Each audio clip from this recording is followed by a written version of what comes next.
What happens when a man loses everything his family built across 4 generations? Not through failure, not through drought, not through fire, but through the calculated betrayal of the one person he trusted most. And what happens when that same man discovers, at the bottom of a forgotten well, a handwritten letter that changes not just his story, but the legal history of rural land ownership in America? This is the story of Raymond Earl Hollis, born September 14, 1952, in Crockett County, Tennessee. A man whose family had worked the same 412 acres since 1887. A man cheated out of his inheritance at 55 years old. And a man whose quiet, methodical patience would become the most devastating weapon his enemy never saw coming. But before we tell you what Raymond found at the bottom of that well, we need to tell you what he lost and how he lost it. Because the betrayal didn't come from a stranger. It never does. To understand what was taken from Raymond Hollis, you first need to understand what the land meant. In the post-Civil War era of the American South, land ownership was not simply an economic reality. It was a declaration of identity. After Reconstruction, the period between 1865 and 1877, during which the federal government attempted to reintegrate the Confederate States and guarantee rights to formerly enslaved people, land became the clearest, most tangible symbol of freedom and permanence for rural families across Tennessee, Kentucky, and the Carolinas. Raymond's great-great-grandfather, Elias Monroe Hollis, had acquired the original parcel in 1887 for $240 in gold coin. That was approximately 14 months of wages for a skilled craftsman at the time. Elias was not a skilled craftsman. He was a sharecropper who had saved every dollar for 11 years while raising 6 children on rented soil. When he signed that deed at the Crockett County Recorder's Office on March 3, 1887, he wept in front of the clerk, a detail recorded in the clerk's personal diary, later donated to the Tennessee State Archives. 4 generations, 120 years. The Hollis family had survived the Great Depression by diversifying into dairy cattle when corn prices collapsed. They had survived World War II with 2 sons overseas and a mother working the fields alone. They had survived the farm crisis of the 1980s, a period when over 300,000 American farms were foreclosed, the worst agricultural collapse since the Dust Bowl. By restructuring debt through the Federal Land Bank and absolutely refusing, to sell a single acre, Raymond Earl Hollis grew up understanding that the land was not his. Not really. It belonged to those who came before and those who would come after. His job was simply to be a faithful steward of the middle. He was 52 years old when the first letter from Consolidated Ag Partners arrived. He was 55 when he lost everything, and he was 61 when he returned. Did you know that between 2000 and 2020, over 40% of American family farms were absorbed by corporate agricultural entities? The United States Department of Agriculture reports that in 1978, the top 4% of farms produced 20% of the nation's agricultural output. By 2017, that same top 4% produced 66%.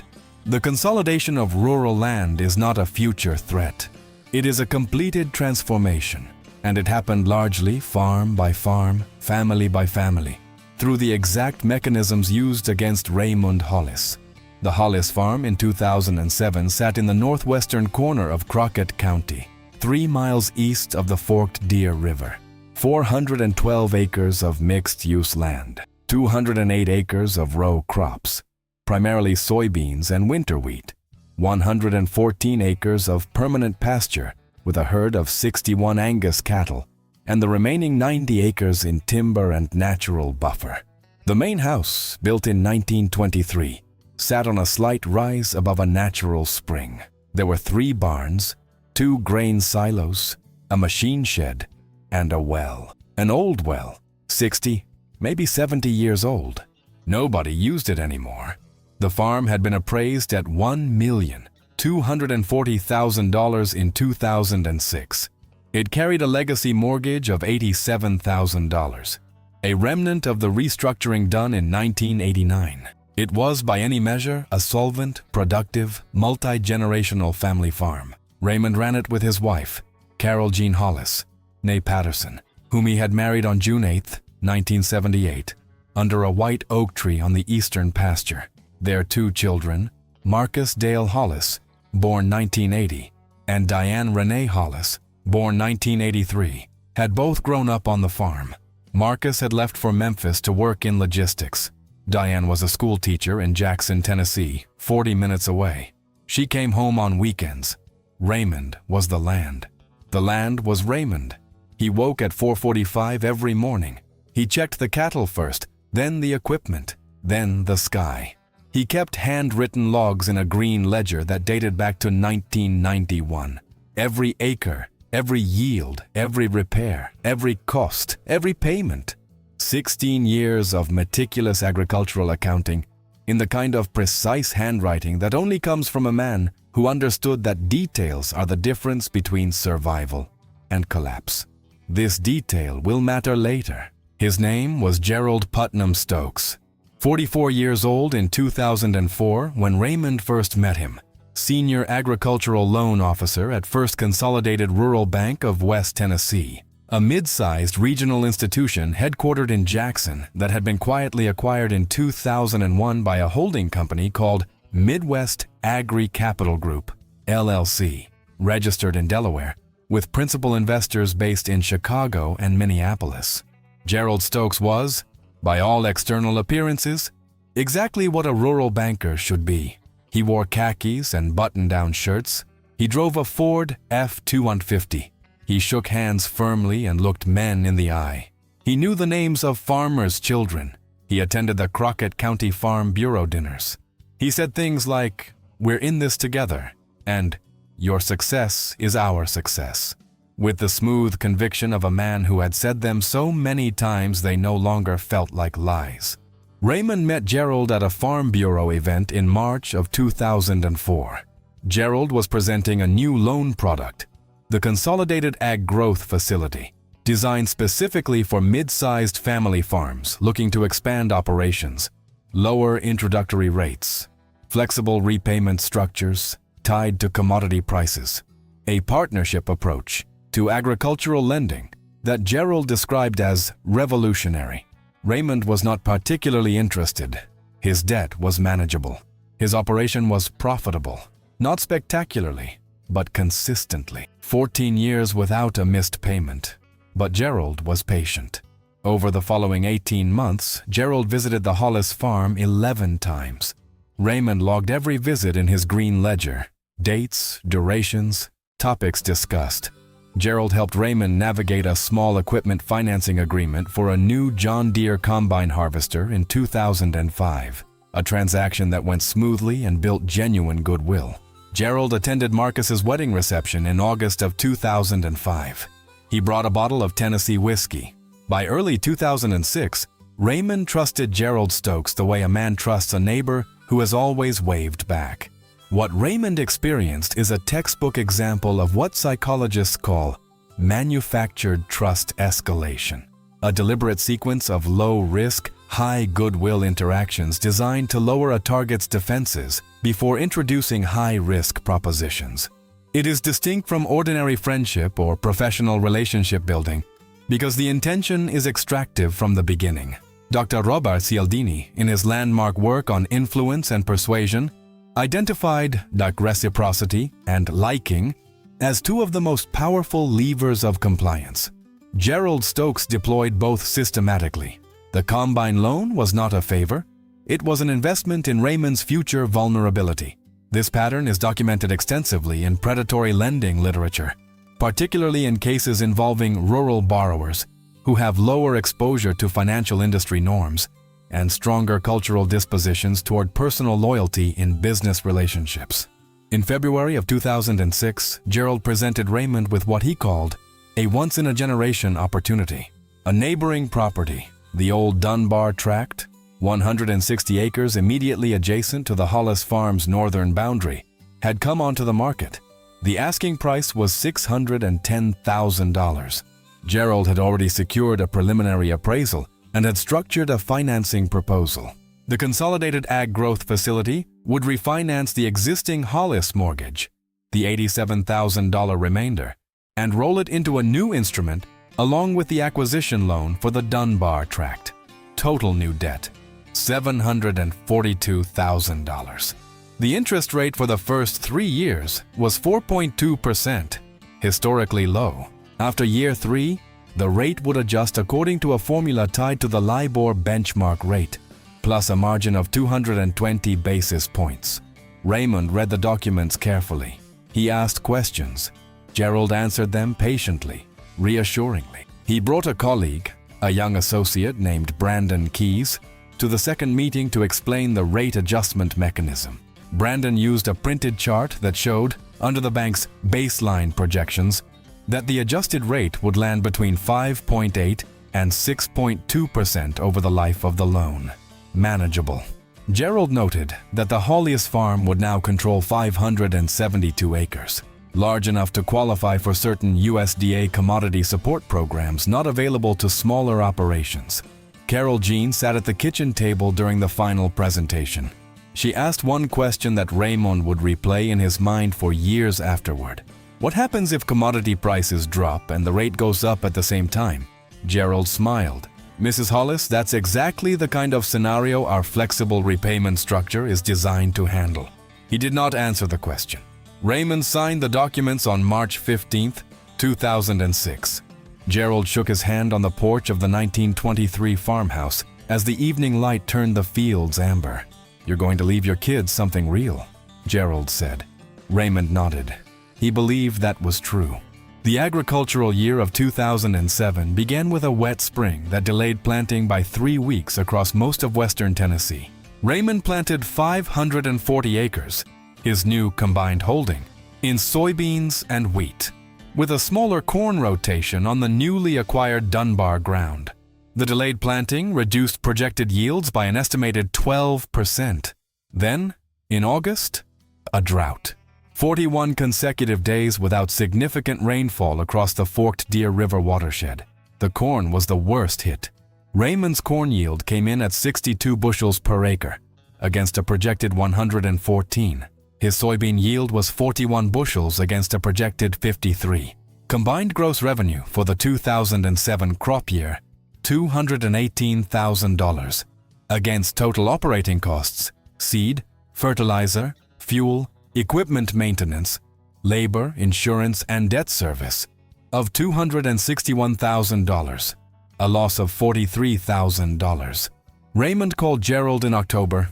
Gerald was sympathetic.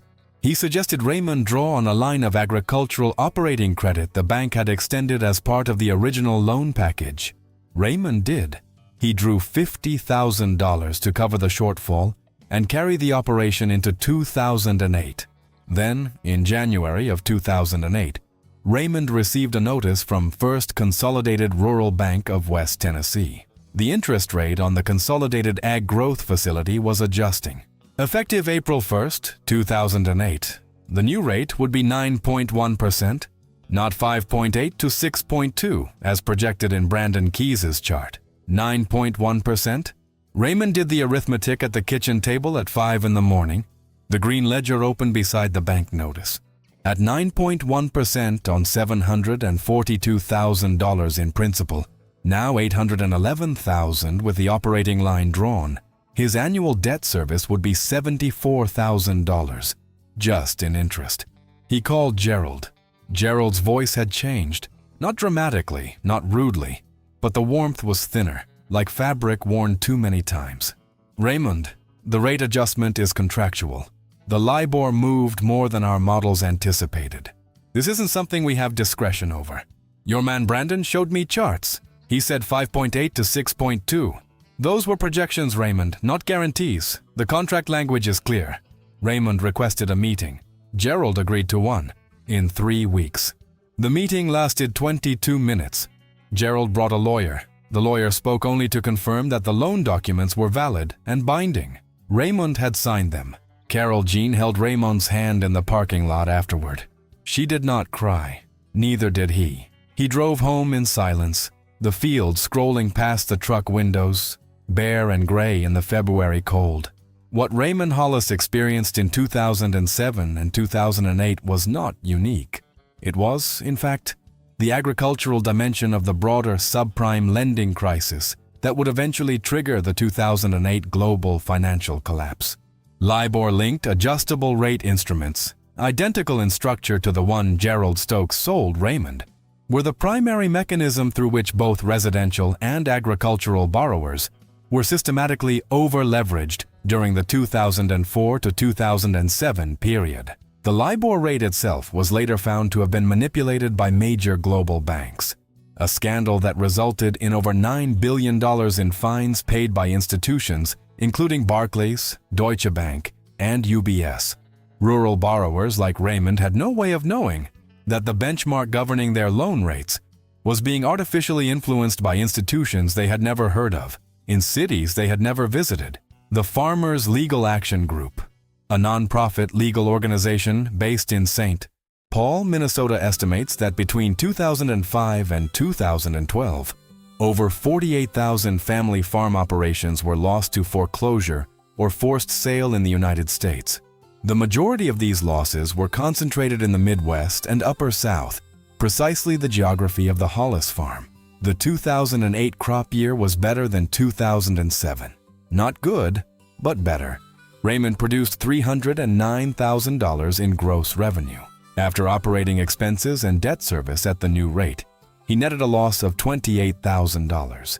He drew again on the operating line. Total debt now stood at $864,000. In November of 2008, he received a second-rate adjustment notice. Effective January 1st, 2009, 11.4%. Raymond sat with that number for 2 hours at the kitchen table. 11.4% on $864,000. Annual interest alone, $98,560. His farm could not generate that. No farm of that size could. He hired an attorney, a general practitioner in Humboldt, Tennessee, named Robert Farley, who charged $150 an hour and specialized primarily in wills and real estate closings. Robert Farley reviewed the loan documents and delivered his assessment on a Tuesday afternoon in December of 2008. Raymond, they did this right. The rate adjustment mechanism is buried in the addendum on page 31 of the original agreement, but it's there. The projections Brandon showed you weren't part of the contract. I can file some motions, but I want to be honest with you. I don't see a path to victory in court. Not a cost-effective one.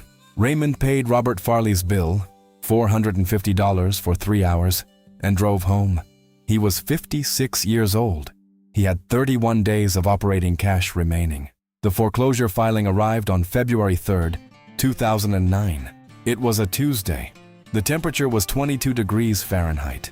Raymond was in the machine shed performing maintenance on the combine when Carol Jean came across the frozen yard with the envelope. He knew what it was from the return address. He read it standing up, still holding a grease gun, the metal cold against his palm. He read it twice. Then he folded it carefully along its original creases, tucked it into the chest pocket of his canvas jacket, and finished the maintenance on the combine. This is who Raymond Earl Hollis was. The foreclosure process in Tennessee is non-judicial, meaning the bank does not need a court order to seize property. Under Tennessee Code Annotated, Section 66-5-101, once a borrower defaults, the lender can proceed directly to a trustee sale following a statutory notice period. In Raymond's case, the bank moved with unusual speed. The notice of trustee sale was posted on April 9, 2009. The sale was scheduled for May 19th. 10 weeks. Raymond had 10 weeks. He contacted 3 different agricultural lenders about refinancing. All 3 declined. The combination of debt load, depressed land values in the post-2008 environment, and 2 consecutive loss years made him uncreditworthy under post-crisis underwriting standards. He contacted the USDA Farm Service Agency about emergency loan assistance. He was told he could apply, but processing times for emergency farm loans were running 16 to 22 weeks. He contacted a land trust.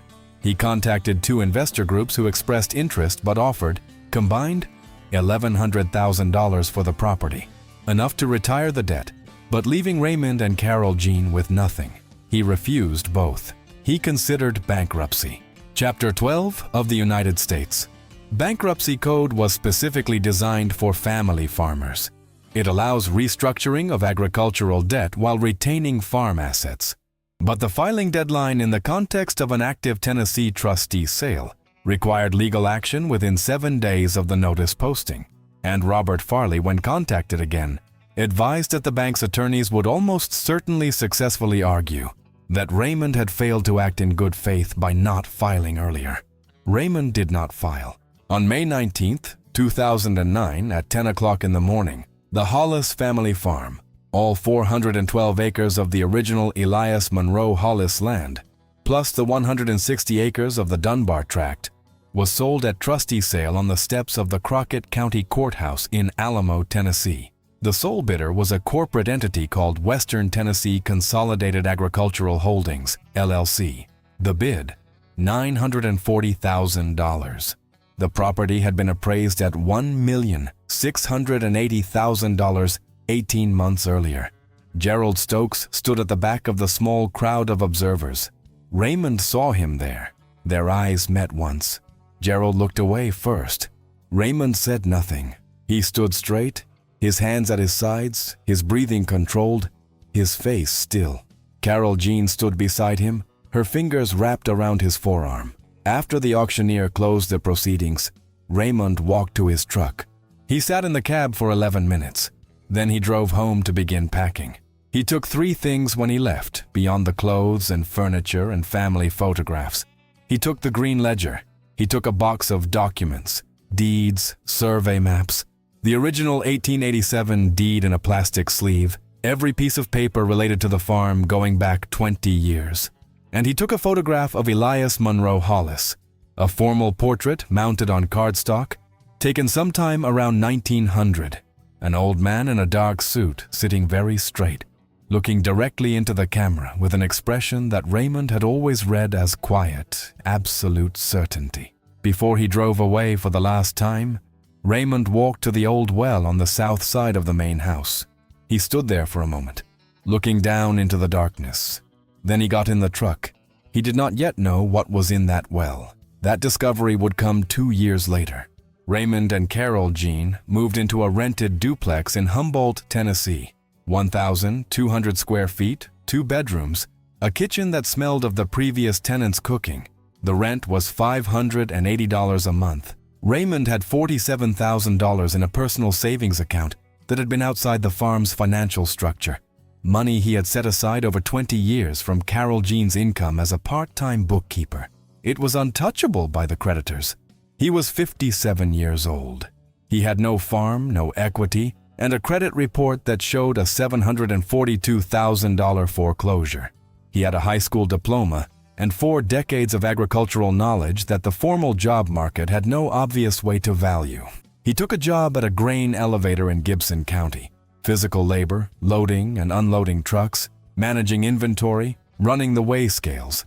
The pay was $14.25 an hour, 40 hours a week. Annual income, $29,640. He worked there for 4 years.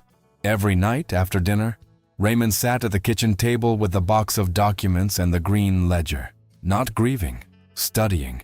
He had identified something in the weeks before the foreclosure. Something he hadn't had time to fully pursue, but which had lodged in his mind like a splinter too deep to ignore. In the course of reviewing the loan documents with Robert Farley, Raymond had noticed that First Consolidated Rural Bank's parent entity, Midwest Agri Capital Group, had filed identical consolidated ag growth facility loan products in 7 Tennessee counties between 2003 and 2006. Robert Farley had mentioned this as a footnote. Raymond had written it down.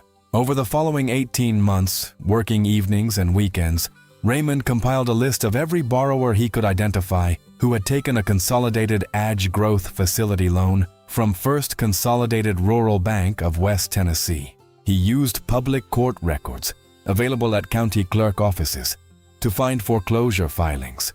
He found 23 cases, all between 2007 and 2011. All following the same pattern: low introductory rate, aggressive rate adjustment, rapid foreclosure, acquisition by related corporate entities.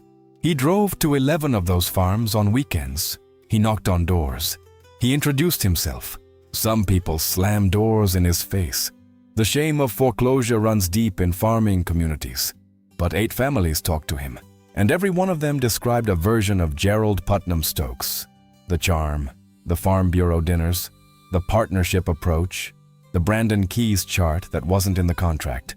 Raymond wrote everything down in a new ledger, a black one this time. If you're watching this and your family has experienced something similar, a loan gone wrong, a farm lost under circumstances that didn't feel right, keep watching, because what Raymond found next changed everything. And if you know someone who needs to hear this story, share it right now. We'll wait. In the spring of 2011, Raymond enrolled in a paralegal certificate program at Jackson State Community College. He was 58 years old. The average age of his classmates was 24. He completed the 12-month program in 11 months. His grade point average was 3.9. He was not studying to become a paralegal. He was studying to understand, with precision, exactly what had been done to him and how it could be undone. The program introduced him to the legal framework of predatory lending, specifically the Tennessee Consumer Protection Act, the Federal Truth in Lending Act, and the Real Estate Settlement Procedures Act. He learned about fiduciary duty and its breach. He learned about fraudulent misrepresentation in contract formation, the legal doctrine that a contract signed in reliance on materially false information can be voided. He learned about class action certification standards. He also learned something that Robert Farley, the general practitioner in Humboldt, had not known. In Tennessee, the statute of limitations for fraud-based contract claims is 3 years from discovery, not 3 years from the event. If Raymond could prove that he discovered the fraudulent nature of the loan after the foreclosure, which was objectively true, given that the full pattern only became apparent through his subsequent research, the clock had not yet run out. He was not too late. He needed a real attorney. In September of 2011, Raymond received a phone call from Diane, his daughter, the school teacher in Jackson. She told him that the family who had purchased the Hollis farm, or more precisely, the corporate entity that had acquired it and subsequently sold it to a private buyer in 2010, had listed the main property for sale again. The new owner, a man named Thomas Garrett, who had bought it as an investment property, had decided to liquidate. Diane had seen the listing. Raymond didn't have the money to buy it back. Not yet. But the listing noted that the property included original farmstead structures, including one historic stone well, approximate age unknown. A local historical preservation organization had contacted Garrett about potentially documenting the well as part of a rural heritage survey. Raymond called the historical preservation contact, a woman named Ellen Broussard, a volunteer coordinator for the West Tennessee Heritage Association. He introduced himself as the former owner. He asked if he could participate in the documentation survey. Ellen Broussard said yes. On October 14, 2011, Raymond returned to the farm for the first time in 2 years, 4 months, and 25 days. The fields had gone fallow. The cattle were gone. The barns were weathered. The 1923 house stood empty, its windows filmed with dust. The white oak tree under which he and Carol Jean had married was still standing on the eastern pasture, enormous and indifferent to human drama. Raymond walked to the old well. Ellen Broussard's documentation team lowered a camera on a line into the shaft. Standard procedure for assessing stone well construction for historical purposes. The well was approximately 62 feet deep, stone-lined, dry. The camera showed intact stonework all the way to the bottom, and at the bottom, lodged between 2 stones that had shifted slightly, a partially visible rectangular object. Raymond asked if they could retrieve it. It took 40 minutes, a long hook, and the patience of a retired farmer who had learned that things worth having are worth waiting for. The object was a metal tin, a tobacco tin, the kind used in the 1930s and 40s, sealed with electrical tape that had dried to brittleness. Inside, wrapped in oilcloth, was a folded piece of paper. Raymond unfolded it standing beside the well. In the October light, Ellen Broussard and her 2 volunteers watching in silence. It was a handwritten letter. 2 pages. The handwriting was small and precise. The ink had faded to a pale brown but was entirely legible. The date at the top was August 22nd, 1947. The name at the top was Elias Monroe Hollis II, Raymond's great-grandfather. The letter was addressed to no one in particular, or perhaps to everyone. It read in its entirety as a man's formal assertion of something he feared would otherwise be forgotten or disputed. Elias Monroe Hollis II wrote that on March 3, 1887, the date of the original deed, his grandfather, Elias Monroe Hollis, had acquired not 412 acres, but 479 acres. The deed on file at the Crockett County Recorder's Office reflected 412 acres, because, according to the letter, the surveyor, a man named Price Wendell Cobb, had made an error in the legal description. 67 acres along the farm's eastern boundary had been incorrectly excluded from the recorded parcel.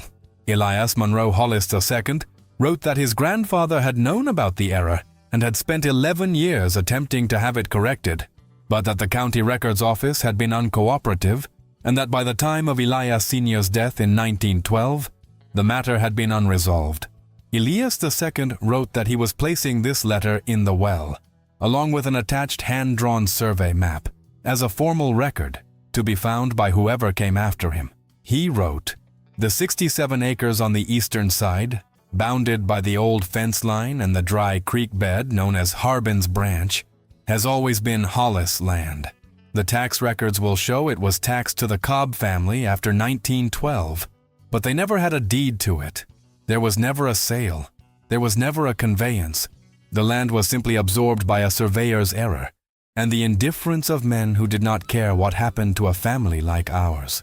Raymond folded the letter carefully. He looked at Ellen Broussard. She was a woman in her 60s, a former schoolteacher herself, and she had the expression of someone who understood exactly what she was witnessing. "You'll want to get this authenticated," she said. "Yes, ma'am," Raymond said. "I will." He put the letter in his shirt pocket, against his chest. He walked back to his truck without looking at the house. What Elias Monroe Hollis II described in his 1947 letter reflects a well-documented phenomenon in American land history: surveyor error and subsequent adverse possession disputes. In the post-Civil War South, surveying standards were inconsistent, politically influenced, and frequently applied with bias against black and lower-income white landowners. Errors in original legal descriptions, like the one affecting the Hollis property, were common and disproportionately disadvantaged families, with limited legal resources to challenge them. The legal concept at issue is called adverse possession with color of title, a doctrine that, in Tennessee, allows a party who has openly, continuously, and exclusively occupied land under a claim of right for 7 or more years to seek formal title, even if the original deed description was incorrect. However, and this is critical, adverse possession cannot perfect title against a party who has a superior claim backed by valid documentation. Elias Monroe Hollis II's letter, combined with the original 1887 deed and the hand-drawn survey map, constituted precisely that, a documented superior claim. The 67 acres had been taxed to the Cobb family descendants for decades, but tax payment alone does not convey title in Tennessee. Title flows from deeds. And the original Hollis deed, properly reinterpreted against the survey documentation in the tin, arguably covered 479 acres. If the 67 acres were part of the original Hollis parcel, and if the foreclosure in 2009 had seized property that included those 67 acres without valid title, then the foreclosure itself was partially defective. Raymond Hollis, with his paralegal training and his box of documents, understood exactly what this meant. Raymond did not rush. He spent 6 months authenticating the letter and map through a historian at the University of Tennessee at Martin, a forensic documents examiner in Nashville, and a land records specialist who reviewed the original 1887 Crockett County deed against 19th century survey methodology. All three concluded independently that the letter was genuine, the map was consistent with period surveying practices, and the legal description discrepancy was real. He then engaged an attorney, Margaret Suzanne Kovacs, a 51-year-old partner at a Nashville firm specializing in agricultural law and complex real estate litigation. Margaret had represented farmers in predatory lending cases before and had a particular interest in what she called institutional extraction, the systematic use of legal instruments to transfer wealth from rural families to corporate entities. She agreed to take Raymond's case on a modified contingency arrangement, partial hourly billing at a reduced rate, with the majority of fees contingent on recovery. Margaret Kovacs reviewed Raymond's black ledger, the 23 foreclosure cases, the loan documents, the rate adjustment history, and the letter from the well. She sat across from Raymond at her conference table in Nashville, the October light coming through the tall windows, and she said 4 words. Raymond, they made mistakes, not small ones. The rate adjustment mechanism in the Consolidated Ag Growth Facility, when compared against the representations made in the Brandon Keys chart and in Gerald Stokes's verbal representations recorded in Raymond's meticulous green ledger notes, constituted, in Margaret's assessment, actionable fraudulent misrepresentation under Tennessee common law. The fact that 23 other borrowers had experienced the identical pattern strengthened the case enormously. Pattern evidence is the backbone of fraud claims against institutions because it demonstrates that the misrepresentation was not accidental, but systematic. The 67-acre boundary discrepancy added a second, independent cause of action.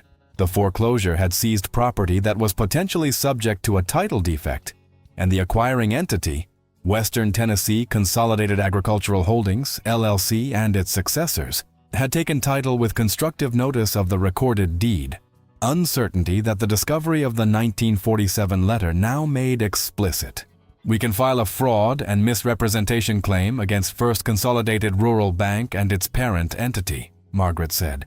We can join Gerald Stokes personally, and we can file a quiet title action on the 67 acres. Can we win? Raymond asked. Margaret was quiet for a moment. The fraud claim, 50-50. Institutions have resources, but the pattern evidence is strong and your documentation is extraordinary. I've never seen a farmer's personal records this detailed. The quiet title claim? I think we win that. The documentation is compelling. How long? 2 to 4 years. Raymond was 60 years old. He had been patient for 55 of them. 2 to 4 more years was nothing. He shook Margaret's hand. Before we get to what happened in that courtroom, drop a comment below and tell us where you're from. This story happened in Tennessee, but variations of it happened in Iowa, in Georgia, in Kansas, in the Carolinas. If this resonates with something in your family's history, we want to know. Keep watching. Gerald Stokes was deposed on March 7th, 2013, at a conference room in Jackson, Tennessee. Raymond was present, seated beside Margaret Kovacs. He wore a gray suit that Carol Jean had pressed the night before. He placed the green ledger on the table in front of him, closed, like a declaration. Gerald Stokes arrived with 2 attorneys from a Memphis firm representing Midwest Agri Capital Group's successor entity. The original First Consolidated Rural Bank had been absorbed into a larger regional holding in 2010. Gerald was 53 years old. He had gained weight. His handshake was less firm than Raymond remembered. Margaret's deposition of Gerald lasted 6 hours and 40 minutes. She was methodical, unhurried, and devastating. She walked Gerald through every visit to the Hollis farm, matching his recollections against Raymond's green ledger entries. Gerald's memory proved selectively poor. He recalled the Farm Bureau dinners clearly. He did not recall the specific representations about the rate adjustment range. He did not recall the Brandon Keys chart. Margaret produced the chart. It had been retained in the bank's own files, discovered during document production, with Gerald's initials in the upper right corner. It showed the baseline projection of 5.8 to 6.2%. Gerald said he didn't remember initialing it. Margaret produced a second document, an internal bank memorandum from February 2006, 3 weeks before Raymond signed his loan documents, in which a risk analyst for Midwest Agri Capital Group projected, under the same LIBOR-based formula, an adjusted rate of 8.7 to 9.5% within 24 months. The memo was marked internal use only. It was addressed to senior loan officers in all 7 Tennessee counties, where the Consolidated Ag Growth Facility had been sold. Gerald Stokes had been on the distribution list. He had known.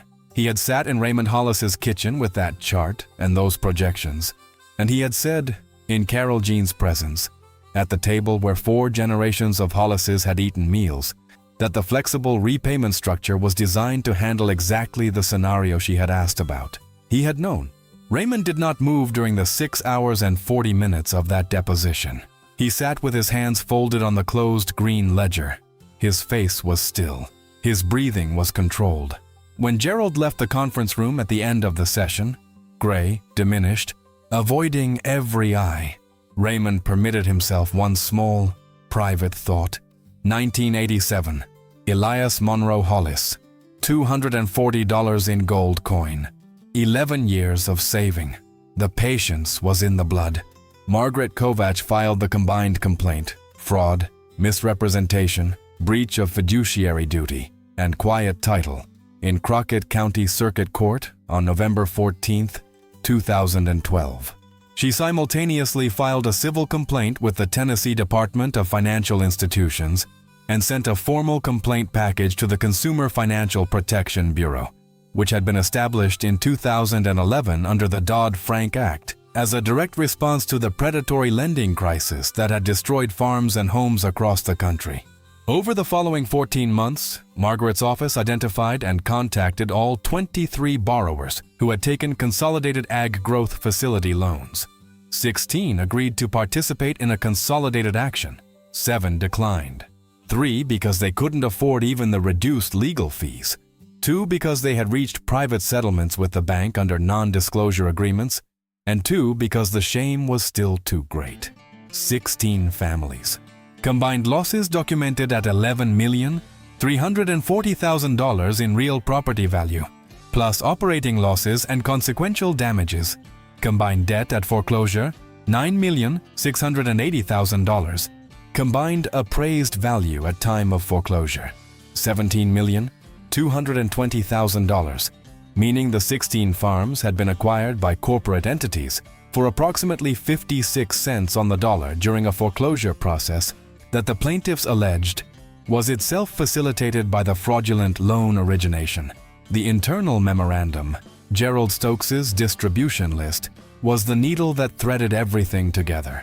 Margaret's expert witness, a former FDIC bank examiner named Charles Whitfield Deming, testified in a pretrial hearing that the distribution of that memorandum to loan officers while simultaneously presenting the Brandon Keys chart to borrowers constituted a systemic pattern of material misrepresentation that, in my professional opinion, rises to the level of calculated institutional fraud. Midwest Agri-Capital Group's successor entity, renamed twice since 2009, now operating as Heartland Agricultural Capital Partners, LLC, retained 2 additional law firms. The litigation became expensive and technically complex. It lasted 22 months before the defendant's counsel requested a settlement conference. The settlement was reached on September 22, 2014, 5 years, 4 months, and 3 days after the trustee's sale on the Crockett County Courthouse steps. Raymond was 61 years old. The terms, which became partially public record through the court filing, included a financial settlement to the 16 plaintiff families, totaling $8,400,000, allocated according to documented individual losses. Raymond's share, as lead plaintiff with the strongest individual documentation, was $1,260,000. The settlement also included a structured land remediation agreement, under which certain properties, including the original Hollis farm parcel, would be offered to former owners at appraised value before being listed on the open market. Additionally, the CFPB investigation, which had run parallel to the civil litigation, resulted in a consent order requiring Heartland Agricultural Capital Partners to pay a regulatory fine of $3,150,000 and to establish a remediation fund for additional affected borrowers not party to the civil action. Gerald Putnam Stokes resigned from the banking industry on October 1, 2014. He was 54 years old. He moved, according to public records, to a small town outside Knoxville. He has not been publicly associated with agricultural lending since. Raymond and Carol Jean Hollis purchased the 412 acres of the original Hollis family farm on December 19, 2014. The purchase price was $1,140,000, the current appraised value under the remediation agreement. They financed $140,000 through the USDA Farm Service Agency's Beginning Farmer Program, a quiet irony that Raymond noted without comment. The quiet title action on the 67 acres was resolved 6 months later, on June 11, 2015, when the Crockett County Circuit Court granted summary judgment in favor of Raymond Hollis, declaring him the lawful owner of the additional 67 acres along the eastern boundary. The land that Elias Monroe Hollis had paid for in 1887 and that had been excluded from the recorded deed by Price Wendell Cobb's surveying error 128 years before. Total land, 479 acres. The number Elias Monroe Hollis II had written down in 1947, sealed in a tin, and dropped into a well for someone to find. Raymond stood at that well on the morning after the judgment. It was early. The light was coming in low and gold from the east, across the fields that were already beginning to show green. He had planted winter wheat in November, as soon as the purchase closed. The old well had been cleaned out and fitted with a stone cap during the restoration work. On the cap, Raymond had asked a stonemason to carve 5 words, 479 acres. Carol Jean stood beside him, her hand in his. They did not speak for a long time. Then Raymond said, "Elias knew." Carol Jean squeezed his hand. They all knew. That's why they kept the letter. Raymond Hollis's story illustrates what psychologists call post-traumatic growth, a phenomenon identified by researchers Richard Tedeschi and Lawrence Calhoun, in which individuals who experience severe adversity do not merely return to their previous baseline functioning, but actually surpass it, developing new capabilities, deeper relationships, and stronger sense of purpose as a direct consequence of the struggle. Research suggests that post-traumatic growth is most likely to occur when 3 conditions are present. The individual has a strong pre-existing identity framework. In Raymond's case, his sense of himself as a steward of family legacy. The individual engages in deliberate, purposeful cognitive processing of the trauma rather than avoidance. Raymond's 6-year study program, his black ledger, his paralegal training, and the individual is embedded in a network of relational support. Carol Jean, Diane, Marcus, and the 16 families who became co-plaintiffs. It is also worth noting what Raymond Botch did not do. He did not drink. He did not become violent. He did not cut off his children. He did not go to the bank and make a scene. He did not give interviews. He did not post on social media. He did not do any of the things that grief and rage typically demand. He studied. He documented. He planned. He waited. This is not a common response, but it is arguably the most effective one. Today, the Hollis family farm operates 479 acres in Crockett County, Tennessee. The operation includes 320 acres of row crops, soybeans, winter wheat, and a rotating corn plot, 119 acres of permanent pasture supporting a herd of 83 Angus cattle, and 40 acres of restored native timber and pollinator habitat, the latter established in partnership with the USDA's Conservation Reserve Program. Gross annual revenue for the 2023 crop year was $412,000. Net income after all expenses and debt service, the mortgage fully retired in 2021, was $108,000. Marcus Dale Hollis returned to the farm in 2016. He manages the cattle operation and the grain marketing, applying the logistics expertise he developed in Memphis. Diane Renee Hollis continued teaching in Jackson but serves as the farm's financial manager, a role she took over formally in 2018, maintaining her own version of the Green Ledger with software that Raymond chose specifically because it exports to paper format. "Paper doesn't crash," Raymond told her. "Paper doesn't need a password. Paper survives." The original Green Ledger. The one Raymond had kept from 1991 through 2009, the one he placed on the table at Gerald Stokes's deposition, sits in a glass-fronted cabinet in the main house. Beside it is the tobacco tin. Inside the tin is the letter, preserved now in an acid-free sleeve by the West Tennessee Heritage Association. The 1923 farmhouse has been fully restored. The white oak tree on the eastern pasture stands precisely where it stood when Raymond and Carol Jean married beneath it in 1978. In the summer of 2019, Marcus's daughter, Elias Monroe Hollis's great-great-great-granddaughter, 6 years old, named June Carol Hollis, climbed that tree for the first time. Raymond watched from the fence line, his hands wrapped around the top rail. He did not cry, but he allowed himself finally to smile without restraint. The Hollis story is documented. The court records are public. The CFPB consent order is searchable. If you've been following agricultural land rights cases in your state, or if you know a family that went through something similar, share this video with them. The information in this story has legal relevance, and sometimes all it takes is knowing the right question to ask. Raymond Earl Hollis is 72 years old. He wakes at 4:45 every morning. He checks the cattle first, then the equipment, then the sky. Some things do not change. Some things are not supposed to. This story is, on its surface, about a farm, about 479 acres of western Tennessee soil that one family worked for 137 years. About a man cheated at 55 who came back at 61 with a lawyer, a ledger, and a letter from a well. But it is also about something else. It is about the relationship between documentation and justice.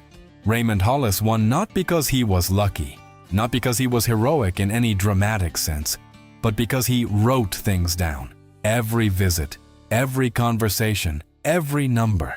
16 years of a green ledger that, in a deposition room in Jackson, Tennessee, became the most powerful document in the room because it was contemporaneous, it was specific, and it was undeniably real. Elias Monroe Hollis II did the same thing in 1947.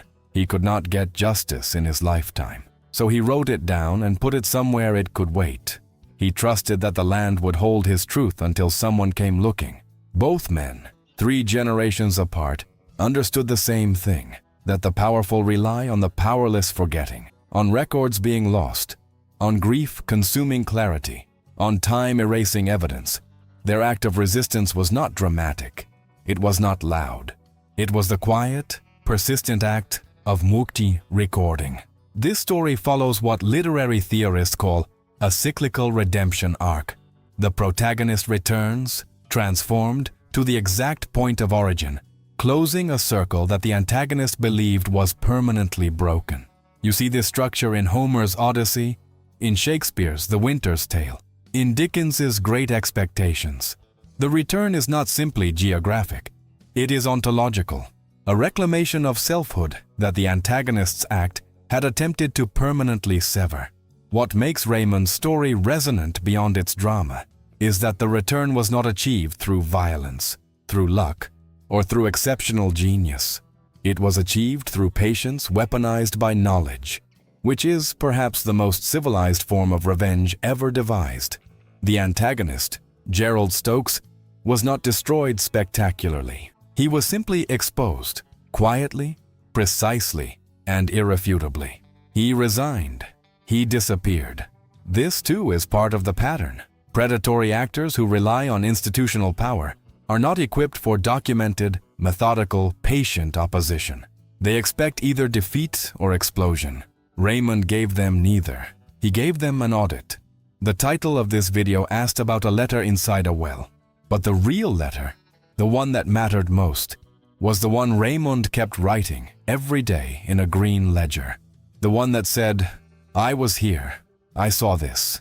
This is what happened. I am recording it for whoever comes after me." Elias Monroe Hollis put his letter in a tin and sealed it and dropped it into 62 feet of darkness, trusting that one day someone who needed it would find it.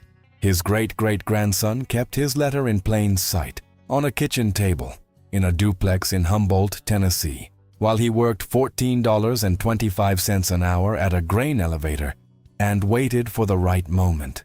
Different methods, the same faith. The land remembers. The land always remembers. What would you have done differently? At 55, with everything gone, facing 4 years at a grain elevator and a $47,000 savings account, would you have had the patience? Would you have opened that first paralegal textbook at 58? Would you have knocked on those 11 doors?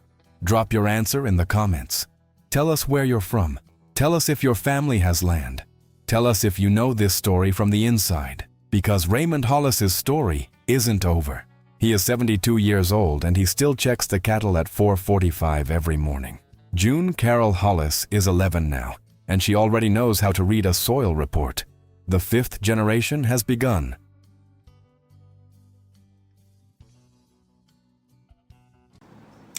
Oh, before you go, if this video made sense to you, subscribe to the channel. This helps YouTube deliver this content to even more people.